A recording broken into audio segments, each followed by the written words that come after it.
Everyone, just some housekeeping before we begin. If you have a question, please raise your hand and one of our 4 volunteers will come over to you and we'll try and get through as many as we can while we've got the guys in. Thank you.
Oh, we're doing them one at a time this year. We sure are.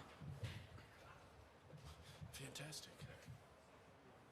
Good afternoon, everyone. Joined here in the interview room at Marco Simone Golf and Country Club by Patrick Cantlay. Patrick, welcome to Rome and your first first Ryder Cup on European soil.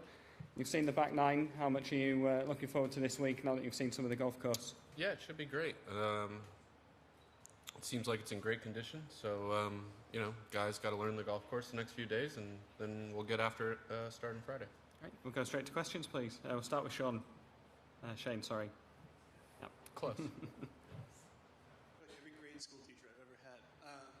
Patrick, can you tell me something about Xander's personality that is different from your personality that you like, and maybe it helps with chemistry?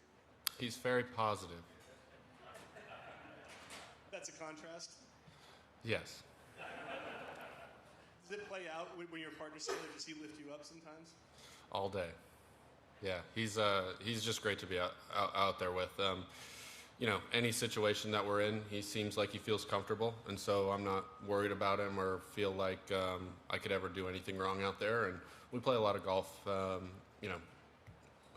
home, and then in practice rounds out on tour, and so it's just like another day in the office for us. We'll go to Anne next, please. Hi, Patrick. With your strong performance at your debut Ryder Cup, what can you bring from that week that will help you this week, do you think? Hopefully some momentum, if it's possible to carry momentum 2 years out. I think obviously I haven't played one before, but I think it'll have a much different feel this week, being a road game. And I'm looking forward to the challenge. I haven't played a road game since Royal Melbourne President's Cup. So I'm sure this will be a even more raucous version of that. We'll go to Bob next, please. Patrick, you and Xander have actually had a lot of experience in the difficult format of foursomes. Just wondering how long it took to get used to it, and how much do you actually work on it here? Like, are you actually going out there and plotting out who's hitting a drive and who's hitting the second shot and things like that to get ready? Yeah, so we started playing well in foursomes in Australia. We lost both of our best ball matches that week and won both of our foursomes matches that week. And we played in that afternoon where JT made that putt with Tiger, and we played, I think, in a match or two in front of them, and kind of those two matches we won on the 18th hole as well, and flipped kind of how that whole week was going. And then as far as what holes we play on, we really trust the stats guys, so I just asked them when we showed up this week. I asked Ken G from Scouts and said, you know, what holes am I playing this week? And he told me I was on the odds, so I'm on the odds. Microphone number 3 next, please. Obviously, we all operate under the assumption that you and Xander are locked in together. Do you have any? You ever like wonder what it'd be like to spread out a little bit or anything like that? Or is there any chance that that could happen for you? Yeah, I played a 4-ball match with JT in Whistling Straits. Whatever the captain decides, I'm more than happy to do what he says. Front row number 1, please, on the left. Patrick, it's pretty rare that you get into a golf tournament where fans are openly cheering against you. How are you able to deal with that in Australia? And athletes deal with sort of turning negativity into fuel all the time. How do you anticipate dealing with that this week? I like it. I think it's a great change and change of pace from the normal tournaments that we play. And I think it's definitely the idea to turn it into fuel and try and internalize it and frame it in a way that helps you and propels you forward, opposed to getting in your way. On the right, Neil, number 2. I'm going to ask you pretty much the same question about the raucous crowd. Do you feel that potential issues about your pace of play? Do you feel that the crowd might bring it on for you a little bit, and how will you react to that? It would be great. I don't mind. I mean, any of that stuff I think is just in this format really makes it what it is. I mean, you want people to care and try and get under your skin in this tournament, and so I'm looking forward to it. Would you play better? Yeah, that's the idea. Sean, on the left, please, number 1. Do you know why you were on the odds instead of Xander on the odds? No. That kind of information for a person like you doesn't interest you? Not really.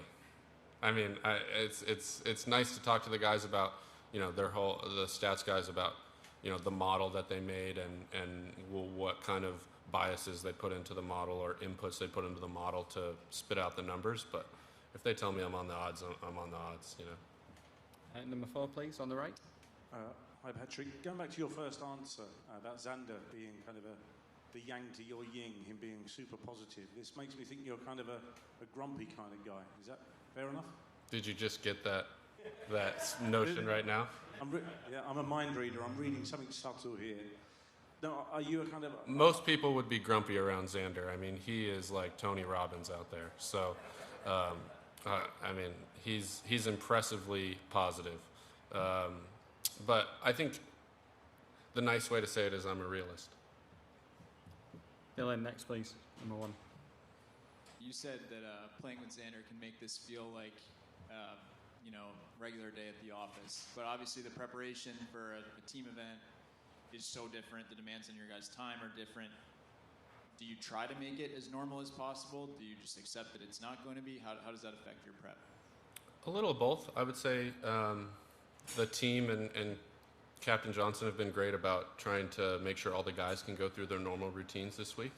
And obviously this week, with it being a team, I'd say most every guy is a little more flexible with trying to, do things to have it all be cohesive with the team. So it's just a nice blend and compromise. It shouldn't be a problem. And then just on a very basic level, do you like this tournament? And if you do, what do you like most about it? Well, I've only played the one, so it'd be a good question, hopefully, if I can make enough teams 10, 12 years down the road. But I do. I like the change of pace. I like the match play. Seems like we're going to play less and less match play going forward, which is kind of a bummer. And so part of the exciting part for me in making and qualifying for these teams is being able to play match play, because I think it's very exciting. And then the other thing about this tournament is, I know when I'm watching a golf tournament, there might be 1 or 2 guys I'm pulling for on the back 9, and they might not have a chance the last 3, 4 holes, and so the golf tournament's not as exciting for me to watch. And so what's really cool about this tournament is everyone knows who they're rooting for the whole time. And so it doesn't matter if it's not your favorite player. If he's on your team when you're watching, you're as pumped up as you can be about it. And so that tournament brings us out the most, and I think it's what makes it so fun to watch and play. Number 2, back right, please. Hey Patrick, a lot of talk already about the course. I was walking it earlier. The rough looked pretty tough in places. You talking about that, there's also been some stories about the greens being quite slow. Have you noticed that? And do you think it will have any effect on the tournament? Obviously, Europe are gearing the course to suit their style, but will it affect you guys at all? I don't think it'll make much difference. It's definitely the best course I've ever played in Italy, no, hands down. But I don't think the setup will change too much. It's in really good shape. The greens are really good, and we just got to get comfortable, learn the golf course, and we should be good to go.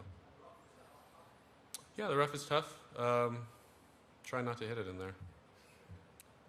Doug, please, number 3. For clarification, how many courses have you played in Italy? Just the one. Couple things. What's your earliest Ryder Cup memory off TV?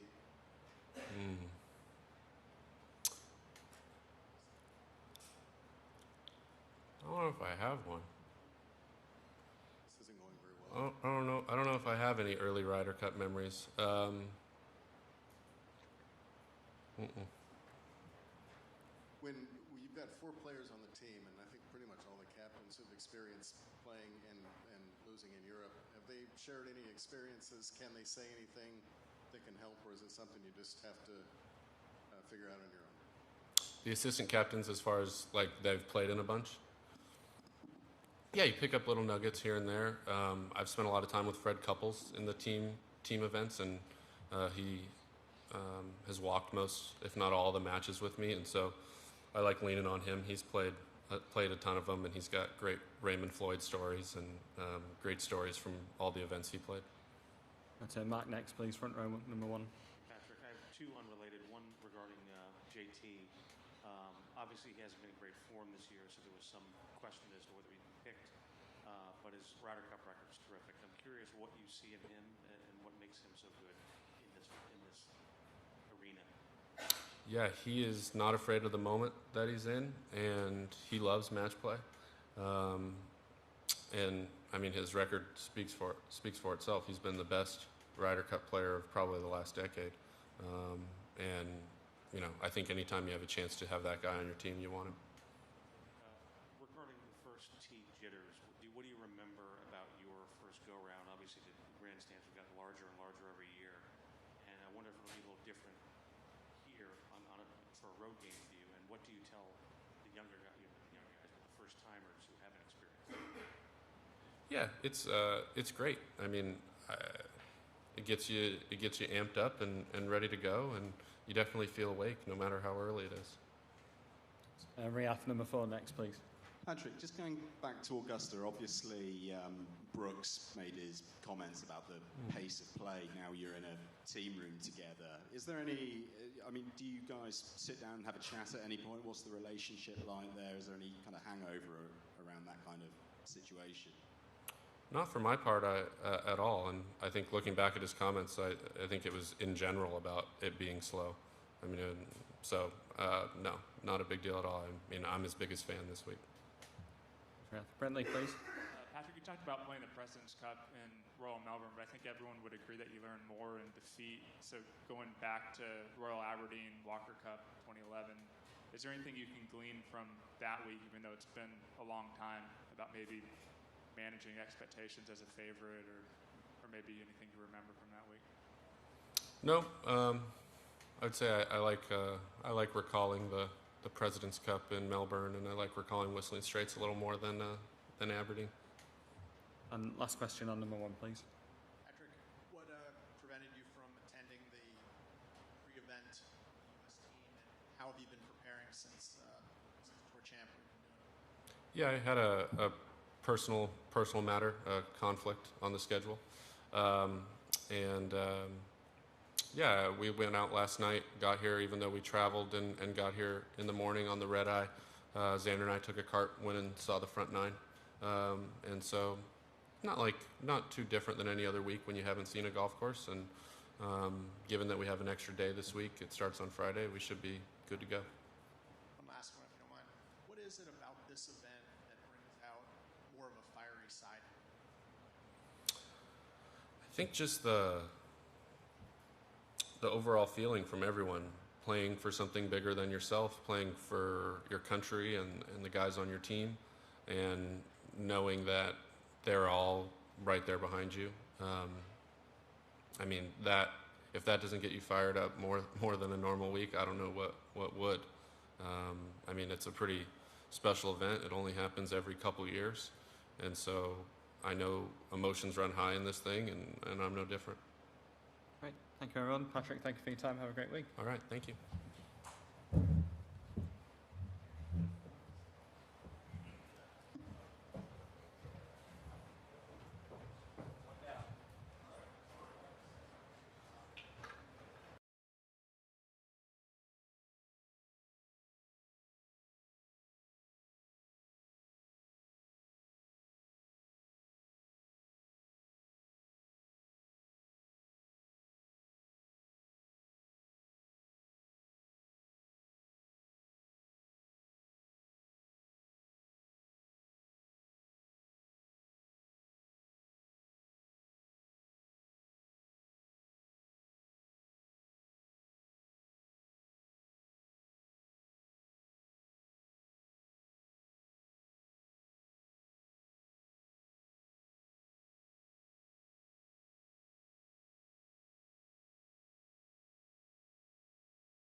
Good afternoon, everyone. We're joined here by Xander Schauffele in the interview room at Marco Simone Golf and Country Club.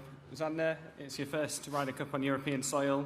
Obviously, you've got a few ties to Europe yourself. How unique is this week for you, and how much are you looking forward to it? Yeah, I'm super excited to be here. It's my first time in Italy, so just trying to take it all in. Brilliant. We'll go to questions first, please. Start with Cameron. Xander, it's pretty rare that in a golf tournament people are openly cheering against you. I was just wondering, how have you been at using that as fuel throughout your career? Have you been able to use that as fuel throughout your career? Yeah, I mean, I think I've never played overseas, I guess, in a Ryder Cup. I've only played a President's Cup in Australia, and the fans were great. I thought they had a really good time coming up with chants with the names and making things pretty funny on the first tee, and I think all of us pros really enjoy that and enjoy that sort of banter. So, yeah, I'm looking forward to it. Go to Doug next, number 3. So Pat just said that what he gets the most out of playing with you is your positivity, and it just makes me wonder what in the world you take from him. Positivity. He's an incredible golfer. He's an easy guy to lean on because he's so good at golf. So we just have a really good time, and when we get things going, it sort of feels like we kind of kick it into cruise control. On the left, number 1. Xander, to follow up on that, you're not exactly like Mr. Rah-Rah either out there, like pumping your fist or waving your hands a lot. So when he says that you're the positive one, like how is that expressed between you two, or how do you show that, I guess, to a partner? We do talk while we're walking, so words of reinforcement, not that he ever needs it, but he just sort of knows how I like to sort of dig in, and no matter where we are on a hole, fortunately he usually puts me in the fairway, or if he's chipping, he chips me to tap in and things like that. So he's an easy person to lean on to stay positive. He knows that I'm never going to quit, never give up, and I don't think anyone on our team would, but he really knows that, I'm trying my best, and that's all we can ever do. Is Patrick a guy that you do have to kind of lift up sometimes? You're around him a lot. No, I must say his ability to focus is probably what I think is probably his strongest attribute. I mean, besides all the incredible golf and everything he's good at, but his ability to focus is pretty uncanny. Shane, please. All right, to continue probing this relationship. Now, I'm curious, you're friends off the course as well, so I just want to ask, what is something about his personality that's different from yours that you like, that kind of brings you guys together, that's different from you? He's really measured. He's super measured, and I appreciate it. A lot of my, friends growing up are more measured now than they used to be, but for sort of how young he is, he's extremely measured, and I appreciate a lot of his takes on several things. But we both have a pretty dry sense of humor, so we do mesh when it comes to that stuff. We'll go to Bob next, please. Xander, you and Patrick have obviously gotten pretty good at foursomes in the various events, but the format has typically not been that easy to grasp for anybody, really, and it's gone back and forth with the Americans on how well they do at it. Why do you think that is? What are the challenges to getting good at it? It's really hard. I mean, in terms of getting in any sort of flow, you're hitting half the shots, so if you start off kind of cold, you have quite a long time until you hit your next shot, depending on sort of what the hole is. I think it's something that we're going to get better at now that, everyone's a similar age and everyone really gets along well, and everyone seems to seemingly play sort of golf as a whole has kind of gone one direction, that's sort of hit as far as you can and do everything else in between. So I think guys are starting to figure it out. That's it. Anne next, please. Hi, Xander. What is it about these international competitions that bring the best out of you, from the Olympic gold medal to the Ryder Cup to the President's Cup? They're just really fun. I really enjoy competing in them. So I've said before in media room that I don't play my best golf when I'm angry, and I usually play some of my best golf when I'm having fun. So I think just the week and being with the team and having the captains around and everyone sort of, being on the same page is really fun and very different. If you do get angry during these kinds of competitions, is that when perhaps your partner can offset that a little bit? What would he do? Yeah, absolutely. He can. If I hit a bad iron shot or something, Pat will probably chip it close, and I'm capable of making a putt here and there. So, yeah, it's definitely nice to lean on someone when you're not playing your best, and I'm sure it's the same going the other way. You can stay on mic one with Mark, please. Hey, Xander. I just have two unrelated questions. One regarding JT. Obviously, going in, his form has not been his usual standard this year, and there was questions about whether he'd be a captain's pick. But yet, he's got a terrific record in Ryder Cup. How would you describe what makes him good in this format, in this forum? Yeah, I played with JT in Florida before we came here, and his form was pretty good. We had a couple good matches. He actually smoked me in one match, but we had one other good match that we tied, which was really competitive. And he hates losing. He said it before. I've heard him say it, and he gets up for these, and you see a lot more emotion out of him, raw emotion out of him than you normally would at an individual tournament or on the PGA Tour. And regarding the whole first tee vibe and the emotion and pressure and what you feel, obviously you've just done one of these things, but how is it different with these gigantic grandstands? You played the majors, you played in that cauldron before. Mm-hmm. What's different about this here? They're gigantic grandstands. There aren't any gigantic grandstands at other tournaments, really, and no one's running to get to the first tee, and no one's coming up with songs and chants for each individual player out there, and it's just a completely different vibe. Are you more nervous in that element, or do you thrive in it? It's definitely a thing you guys like to cover a lot, and I get it. Like, it is for golf, it's spectacular, but it just counts as one shot. So just the same as like a tap in or 2-footer. It's just one tee shot you hit, and I don't even know. Depending on whichever hole you're teeing off on, you may not even hit the shot. You can just watch your partner hit it. So it's just a special moment. I mean, I think you really embrace it and try and get the fans going, and it just makes the experience even better. Go number 2 on the right-hand side. A very quick, simple question. Has Patrick Cantlay ever told you a joke? He actually was just telling a ton of jokes at lunch. None that I can repeat in this room, obviously, but... So rude jokes? I mean, depends on what rude means to you. I think we're all adults. Maybe nothing at all you can tell us about? Oh, I mean, it's 2023. There's not much you can say anymore, is there? I think we'll move on to number 1, please. On the left. Xander, it looked like you and Patrick had a match against Jordan and JT. I was wondering how that went. And also, how seriously do you take matches like that in the run-up to the event? Yeah, it's just a tune-up. Jordan was able to get way ahead of me on a couple side bets this morning, which was pretty difficult for me. I was never going to be able to climb out of that hole, but yeah, I think it's great. I mean, we played some good golf today as a crew, and one, it's really fun for us, but two, it just kind of keeps us sharp. And if we can just have sort of 1 or 2 shots that are really important in our 9 holes or 18-hole match, that's sort of the only way to replicate real pressure in a real tournament environment. Friendly number 3, please. You may recall this, but a couple years ago, after the win at Whistling Straits, someone asked if, while this one was great, do you feel like there's still unfinished business? And you said, you're going to enjoy this one first. Now, 2 years later, do you feel like there is still unfinished business winning one over here? I'm not going to lie, I don't really remember answering any questions Whistling Straits post tournament, but that sounds like a pretty good answer I came up with. Yeah, I mean,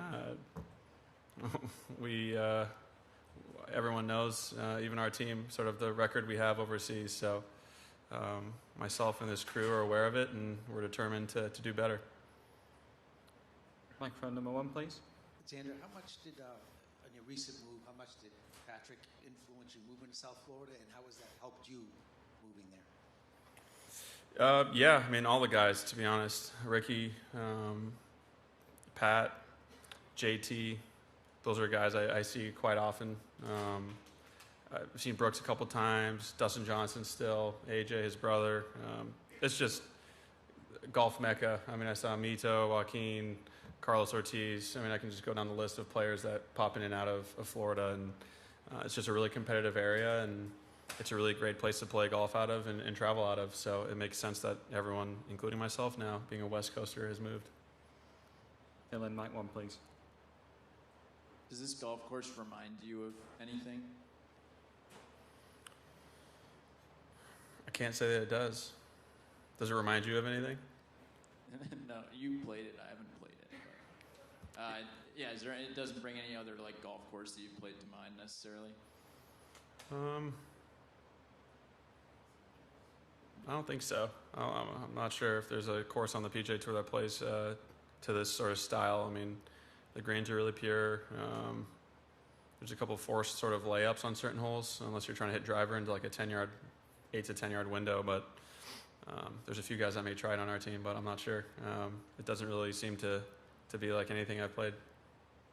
And then, what's your favorite part of the Ryder Cup? And if you could change one thing about it, what would it be? This is only my second one, so my favorite part is hanging with the guys, being in the team room, and just having a good time. And I'd probably need to experience at least 5. I need a bigger sample of Ryder Cups to tell you and answer that second part. Thank you, everyone. Xander, thank you for your time. Enjoy the week. Thank you.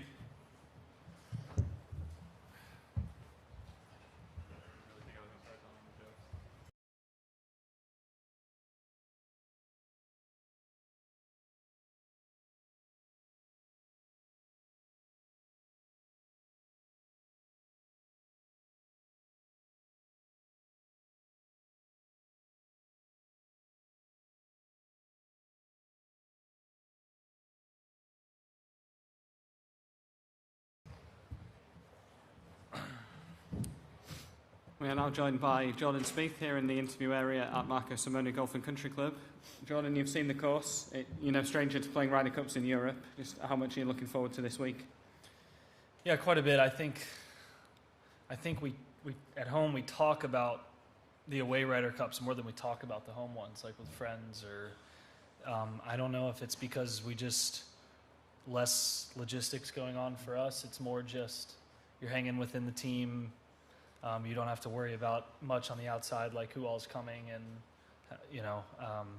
and then it's unique because it's one of the only times that the majority of the people that are watching you are rooting against you for golf, and that happens, half the games in other sports, but for us, it's once every couple of years as an American with the Presidents Cup and Ryder Cup. So these are very unique, and I try to remember that coming in and really embrace that and try to, have a lot of fun with it, because although they are rooting against you to make putts, they are very educated and fantastic crowds that if you have fun with, they'll have fun with you. So I've had a lot of great memories from my 2 away Ryder Cups before and hope to generate some more this week. Jordan, we'll go straight to Doug, please. Microphone 3. Can you take any, as a team or as a whole, take any confidence from the last time you did this 2 years ago? And if you can, is it possible to take too much confidence? I think you can, and I think you can also look into just how Presidents Cups have been approached too recently. I think just a culture of winning within a team of, a decent number of the same guys is always a good thing. I think people's form, golf courses, who you're playing, how good the guys are in that particular match across from you, that can always,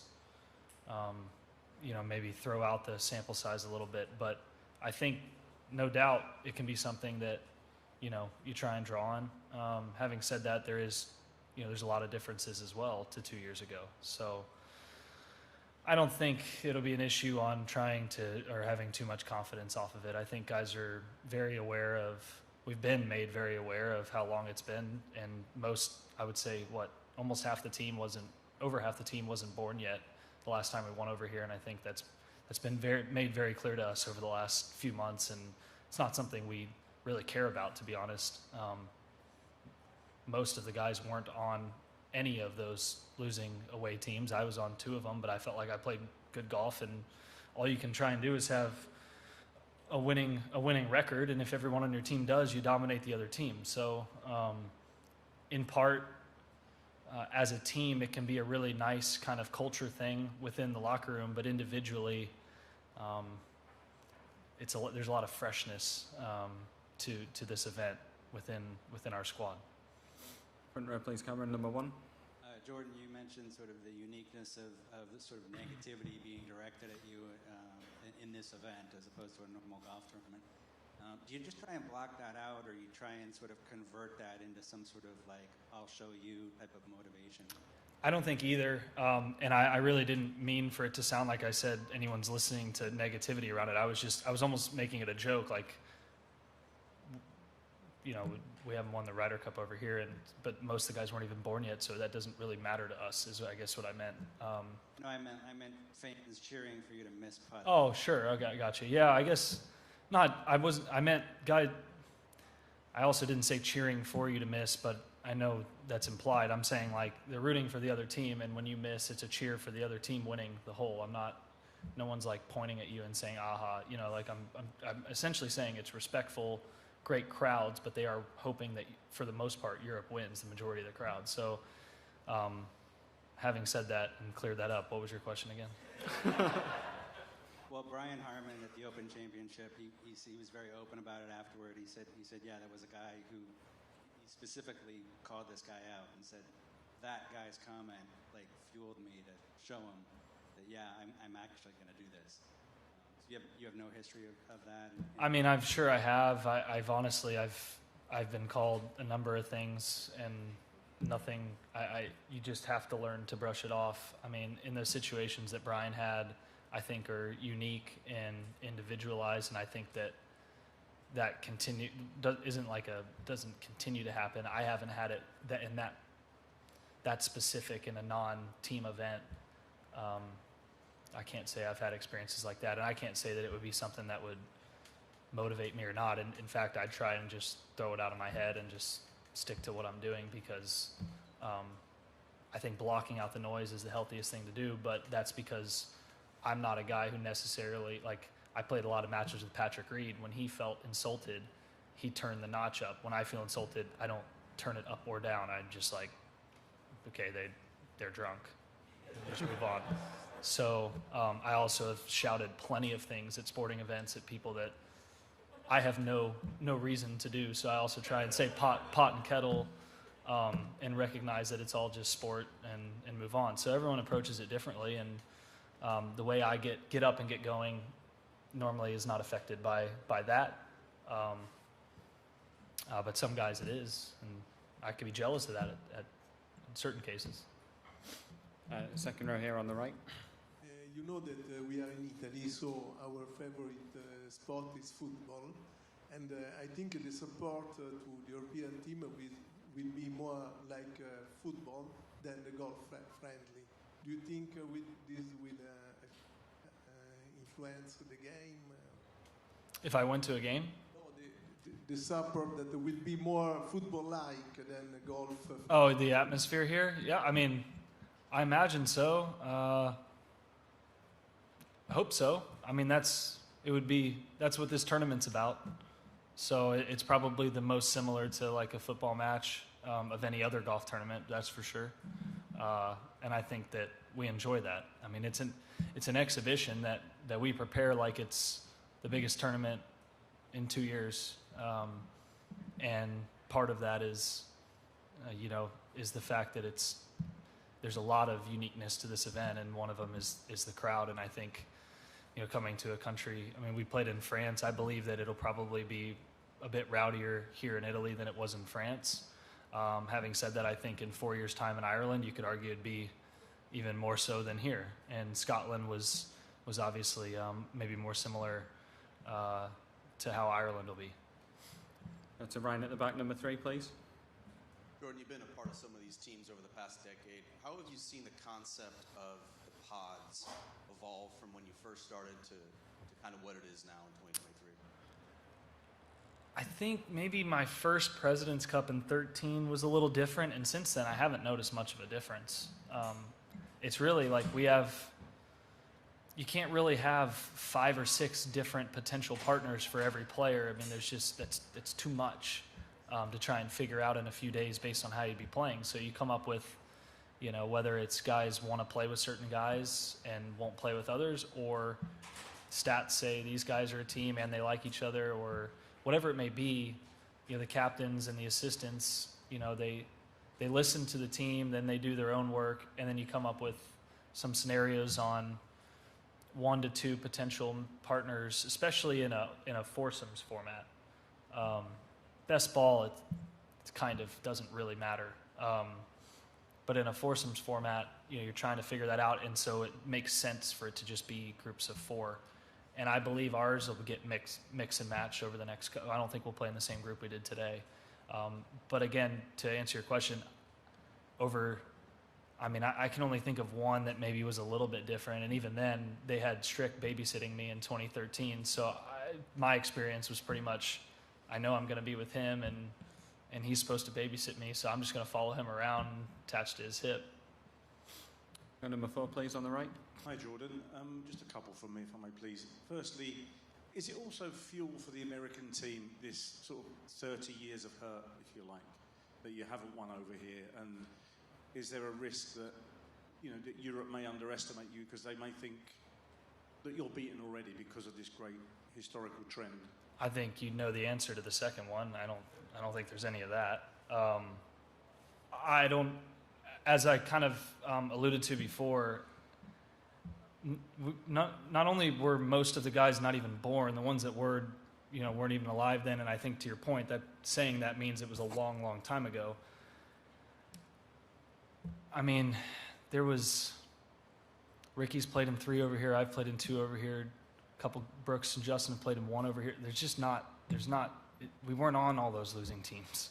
You know, I was on a couple of them, but I played well. So it's like, Justin played well, Brooks has played well. Like it doesn't matter to us, I guess, is the feeling. Now I don't mean to speak for everybody, but I would be somebody who could probably speak on that matter in our team. And I said it at Whistling Straits after the round. I said this is really nice, but until we win one over there, nobody can talk about a change in the Ryder Cup or the U.S. or anything like that. And having said that, I don't think the Europeans are underestimating us by any means. I think it's going to be a really, really good match this year. I think they have guys that are playing fantastic golf, especially of late, in really good form with an unbelievable crowd behind them. And we got a really tall task, but we have a phenomenal group of guys as well. So that's kind of driving you on then. You say there won't be a real sea change until you win one over here. That's me personally. I felt that way, you know, but I can't imagine. I mean, Ricky probably feels that way. Guys who have played one and lost one over here probably feel that way. But it has nothing to do with 30 years of it. It's just a couple of them for me and one of them for some others. And just very, very quickly, you talk about some of the stuff you've had shouted at you in the past. I'm sure during your experiences, there must have been some funny lines as well that you've had said to you. Yeah. Recount some of the wisecracks. I mean, I'll be honest, like there's nothing that sticks out, but I mean, if someone said, did someone say this to you? I'd be like, oh yeah, I remember where I was and when, but normally in good fun. I've had, I feel like I've been good to fans, and therefore I feel like I've been treated well in return. And so any wisecrack was probably deserved and appreciated by me. And I'm sure if they caught me at a bad time, maybe I didn't handle it extremely well and probably laughed about it later. So I guess I try not to take too much on the chin and recognize that when I go to a sporting event, I'm sometimes that guy. So everybody has people that they align with and cheer for. In our individual sport, you get to go just watch them. You don't have to watch people you don't like. In team sports, people play away games and you root against them. So this is just one of those times where we get that experience. And again, if it fuels you, then go ahead and hope that people are saying stuff. But for me, it's just part of the game over here. Like in this. Sorry, John. We'll go to Mark next, please. Hey, Jordan. Two things. One of which is on JT. Obviously, there was a lot of speculation about whether he'd be a pick or not coming in because his form wasn't up to his standard. But obviously, he's had a great Ryder Cup record. What makes him so good in this forum, in your opinion? And obviously, you're as close to him as anybody in terms of comparing. He plays really good golf, and I think he will this week. You know, you talk about. I mean, I think he's kind of turned into a backbone for the USA Ryder Cup team, and that doesn't mean that. That doesn't mean he's on every one. It doesn't. I mean, I'm sure if you asked him, he said he didn't think he was going to be on for a certain time, and he, I think, would have, or maybe even already accepted that to a degree. And so I think he's going to embrace the opportunity. He worked really hard on a lot of things, and you know, I think he was able to try that out and had success with it a couple weeks ago. But to answer your question on why he's successful, he just gets the ball in the hole faster than other guys do, and that's how you win matches here. That's how you play good golf. And the elevated pressure and honestly the away games and kind of the opportunity to, you know, go like that like he does, and to raise a crowd up at a home crowd, but also to quiet one and kind of upset them here. He loves doing that, and I think it creates just maybe a little extra level of focus for him. But I've been beside him for these Ryder Cups, and he just quite simply plays better golf than the guys across from him. And just unrelated, the first tee, the giant grandstands nowadays and whatnot. What makes it different for you, and how is it different in a road game? It really, I wouldn't say it actually feels that different in a road game. I think it's just it's a unique shot. It's like hitting a shot on the 16th in Phoenix, but in contention on Sunday, but you hit it a few times here instead of just maybe a couple times ever, unless you play that tournament well every year. Is that something you convey what you just said to the guys that haven't done it before? Because you have a handful of them. Yeah, I think that would be.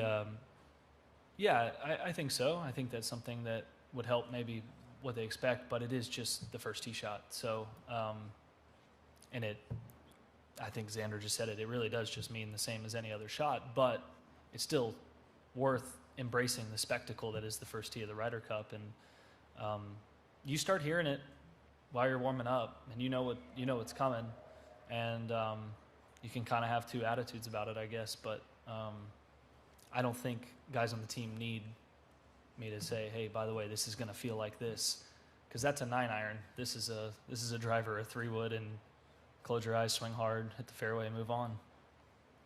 Last question, front row, please. Yeah, Jordan, congratulations on Sophie. Thank you. Joining the family, and just curious, was there ever any doubt that you would be here or not be here? Not unless things really didn't go well, but not as far as timing. Kind of had it worked out. I guess we were safe, but I don't really want to get personal. I was not prioritizing my child's birth to happen at a certain time because of the Ryder Cup, but we knew it was going to happen because of certain reasons. Yeah. But yeah, everything's gone really well, and they're both doing great. And our son's been awesome. It's been great. At home, yeah. Yeah, they're at home. Ronan, thanks for your time. Have a great week. Thanks.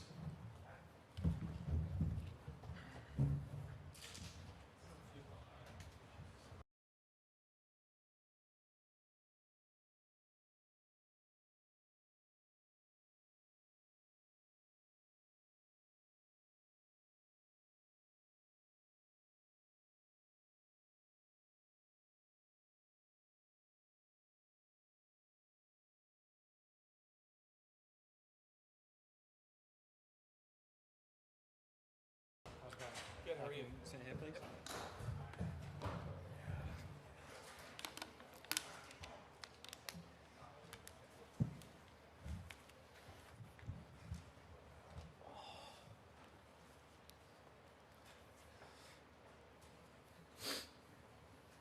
Thanks, everyone. We are now joined by Justin Thomas here in the interview area at Marco Simone Golf and Country Club. Justin, the Ryder Cup is clearly an environment you thrive in. 6.5 points from 9 sessions. How much are you looking forward to bringing that here this week at Marco Simone? Yeah, I'm very excited. This is the Ryder Cup is as good as it gets. It's something that's hard to put into words whether it's trying to explain it to friends or media, family, whatever it may be. It's something that the feelings that go through your body and head when you're out competing and trying to win points in a Ryder Cup is something that you don't, at least me personally, I don't, and I haven't felt anywhere else. So you just try to use it the best possible way that you can and to your advantage. And it's one of those things that it's not necessarily, it's not over the course of 3 days and who has the lowest score. It's just the only thing that matters is beating that person you're playing against and just grinding it out and just going out and battling with your partner, whoever that may be, and just making the most of it. Go straight to Dan, please. There's been a lot of chatter, obviously, about your pick to the team. What's your approach been like to deal with that? Have you blocked it out mostly, or you kept the receipts? I definitely haven't kept the receipts. I mean, I feel like there's not really any good that can come from that. After I was picked for the team, I mean, it doesn't matter what it is. They're especially when it comes to people and stuff online, everybody's got an opinion and theirs is right and everybody else's is wrong.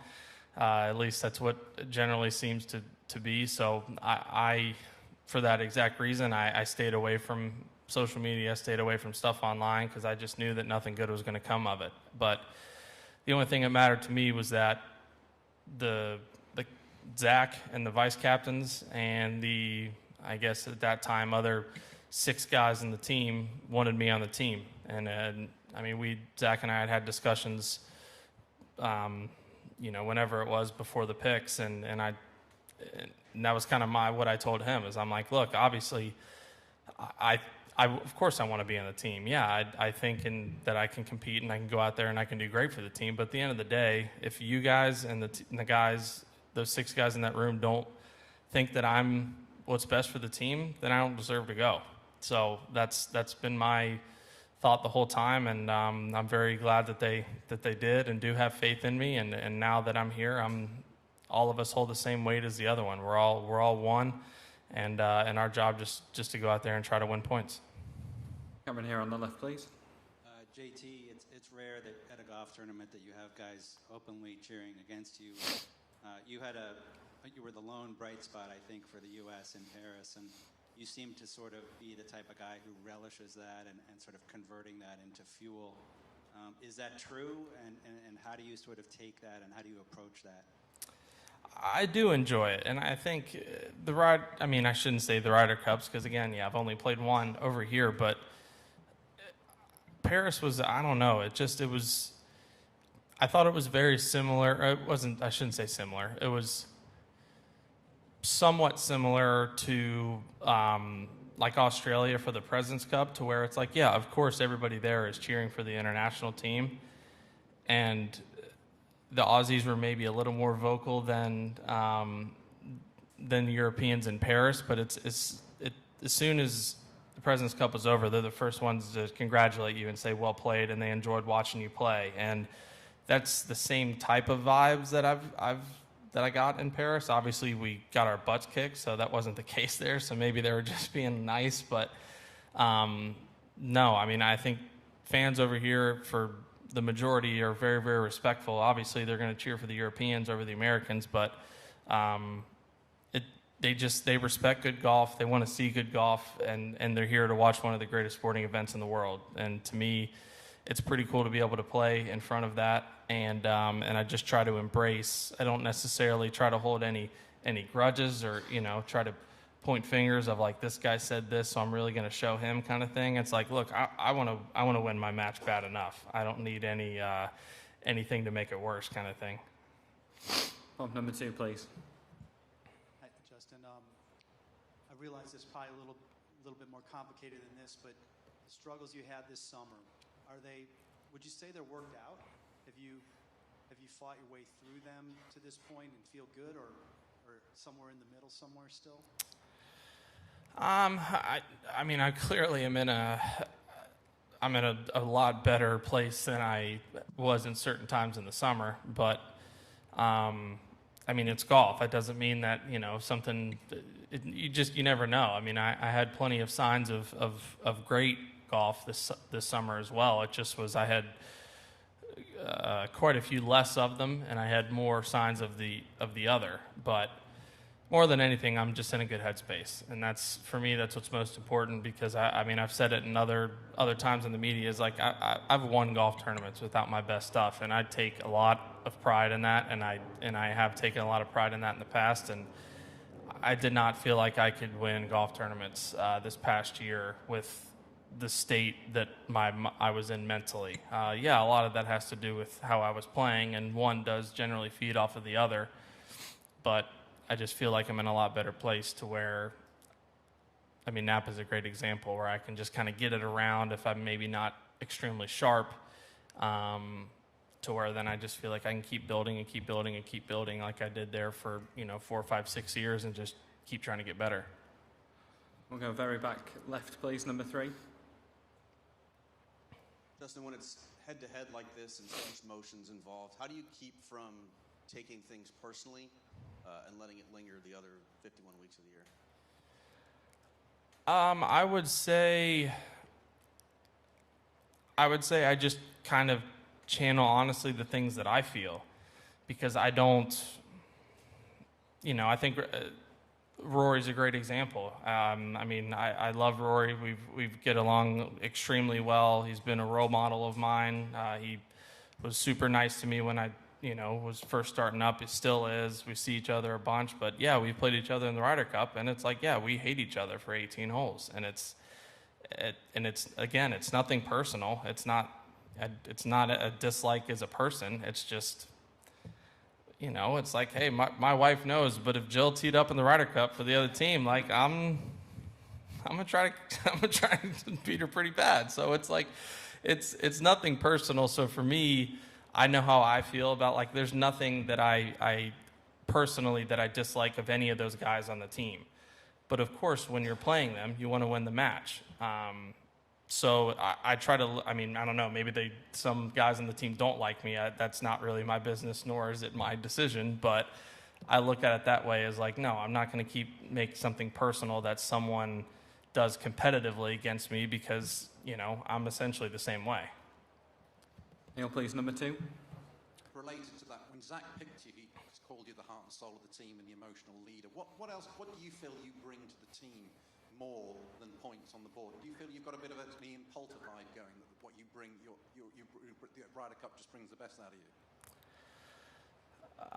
I mean, I hope so. I'd like to think so. I just I enjoy it, and I just kind of relish the opportunity. I think it's so unique, because you genuinely have no idea how the other team's going to play. The other person, if it's singles, the other person's going to play.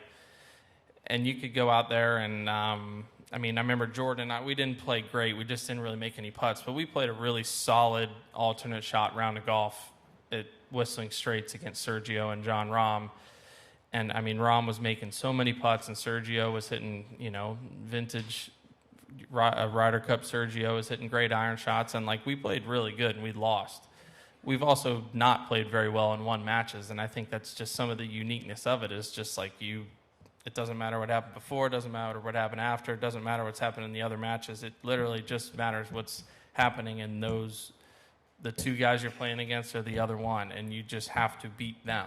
And that is just the only thing that matters. And something about that is, I don't know if it just helps me kind of reset or just wire differently of a concentration standpoint or what, but I mean, like I've told Zach, I've told other captains, I mean, my role on the team is whatever it needs to be. I'm happy to help rookies. I'm happy to talk to certain people. If you need me 4, you need me 5, you need me 1, you need me 2. I don't care whatever is best for this team is the only thing that matters.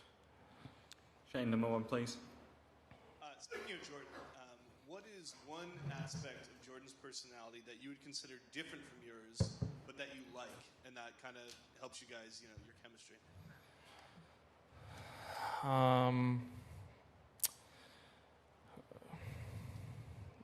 We're eerily similar.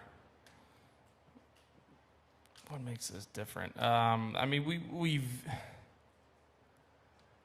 it's a good question.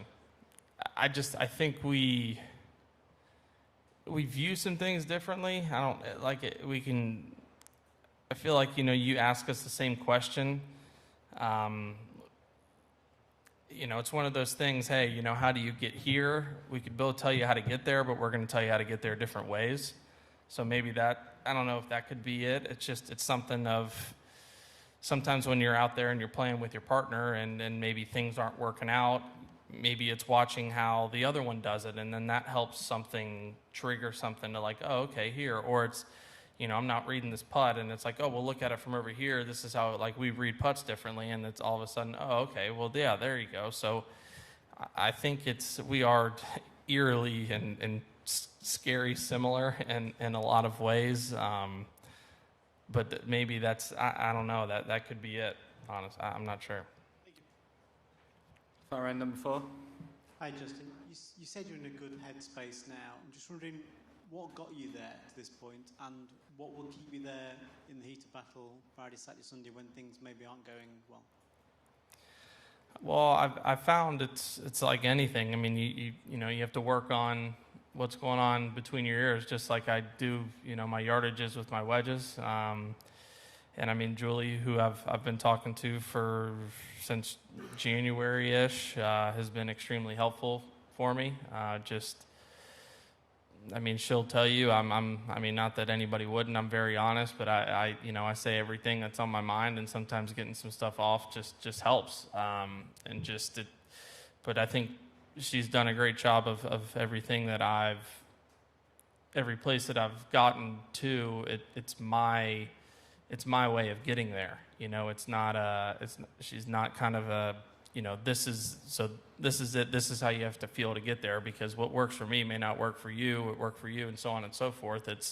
This is kind of our end goal. Now let's kind of keep working different ways to see what's best for you or what makes sense for you to get there.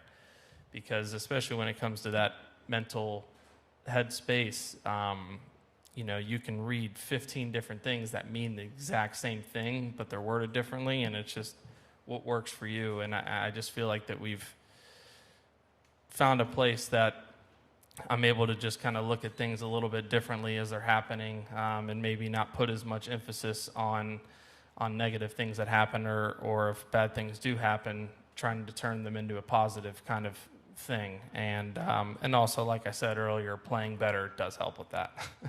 And just how does it work on the course when you haven't got that person to talk to you've been talking to for so long? That's the goal, right? It's the same thing as working on your swing. You don't have a swing coach out there with you. It's just the work that you do. You have that trust, and you almost have that, as she calls it, like a toolkit of things that we've worked on. Of like, okay, maybe these are the handful of things that are going on in my head that I can use for this week. Every week is different. Maybe I'm hitting it really well, and I just need to focus on these 3 things to be most successful. Okay, great. Or maybe this week I'm not hitting it good, and these are the things that I need to focus on a little bit more to be successful. Okay, then we'll focus on those, and so on and so forth. So, it's only Tuesday, so who knows what my bag of tricks will hold for this week. Back to mic 1, please. Justin, you played today with Xander and Patrick. What makes them such a winning pair? They're both extremely talented and complete golfers, first and foremost.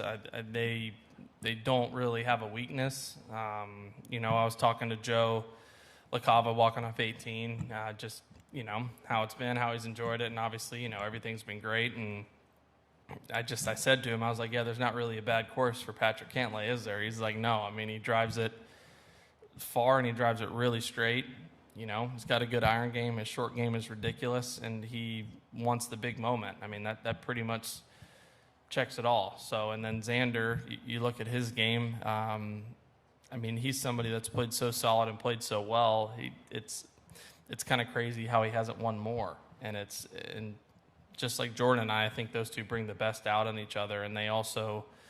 Xander knows how to deal with Patrick, and Patrick knows how to deal with Xander, and they just keep winning points. So that's all that matters. Microphone 2 in the middle, please.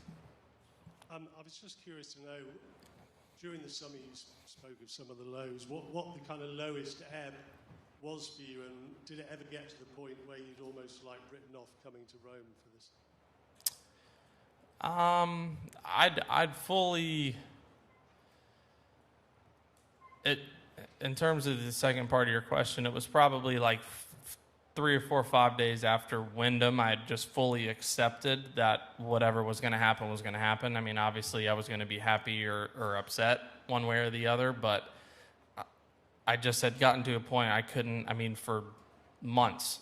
I would say really the U.S. Open was a really, really low place for me. I was playing arguably the best golf I've played in years going into there, and I shot 1,000 and almost finished last. So that's a pretty bad feeling, to be perfectly honest. But